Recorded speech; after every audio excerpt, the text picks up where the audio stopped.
career as a journalist and a public relations practitioner, I've interviewed thousands of people. I've interviewed Olympic athletes who have won gold medals. I've interviewed millionaires. I've interviewed people who are police officers, and I've interviewed politicians. I've interviewed kindergarten kids and 100-year-olds. And let me tell you, those are two of the hardest interviews you'll ever have to do. I've also interviewed teachers and scientists and doctors and lawyers and all sorts of other people all in between that. The old saying, a jack of all trades, master of none, applies a lot to journalism and communicators who need to talk to people and find out information all the time. And the whole idea behind this is that preparation is the key. You need to know something about the topic you're going to be interviewing someone about before you go into the interview. You need to create a set of questions that you can ask that'll help you guide you through the interview and make sure that you don't leave anything unanswered. Your book covers the whole idea of interviewing and what kind of questions to ask and how to structure the interview fairly well, so I'm not going to bore you with that. But I'd like to give you a personal example of some of the things that I've done in my career as a journalist and working as an interviewee who has done this a lot of times. So here on the screen are some of my stories that I've worked on through the years, working for newspapers mostly, and also at AAA as a public relations practitioner. So here is talking about medical students and a medical device. Here I'm talking about software that lets you customize your computer. Here I'm talking about LED technology. Now, I'm not a scientist. My degrees are all in journalism or communication, but I had to learn all about these technologies before I went and interviewed these people. I've also had to look about 3D printing, which I knew nothing about, and do research there. Customer service, dealing with hospitality. And the one I want to focus in on most is all about carrying a wallet. It's a story I wrote for Court magazine a couple years ago, back in October 2012. The whole idea of being able to check out and use technology to speed things around and not have to carry around credit cards or cash.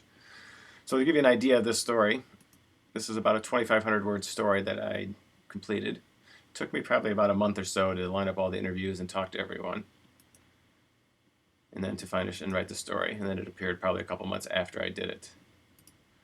But here on the left are all the interviews I conducted for this, and these are not all the things I consulted. I read a number of different articles about this to get ready for my interviews. I watched some videos and some TED Talks and things all about technology and how it will sort of replace your wallet.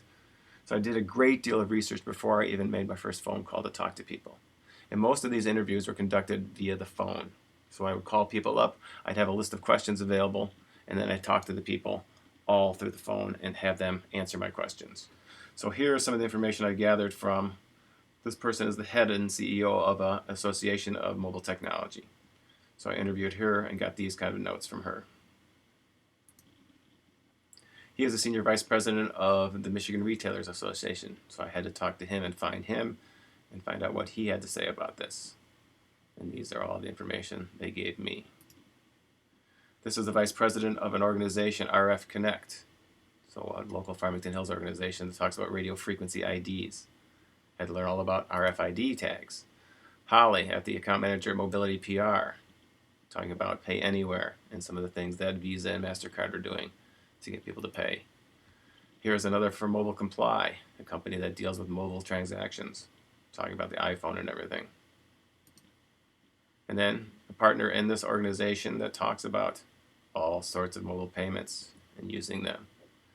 And another interview with the CEO of Big Coffee, who was going over to a mobile pay system, sort of like Starbucks had done. It was a local story. So all these people I interviewed, all these questions I asked, all these answers I then had to sort of synthesize and put together in the story that appeared in the magazine a few months after I wrote it. So your job for the next assignment is to get something going. Find a product or a topic that you want to learn about. Schedule some interviews with people who know about that topic. And I want you to conduct an interview.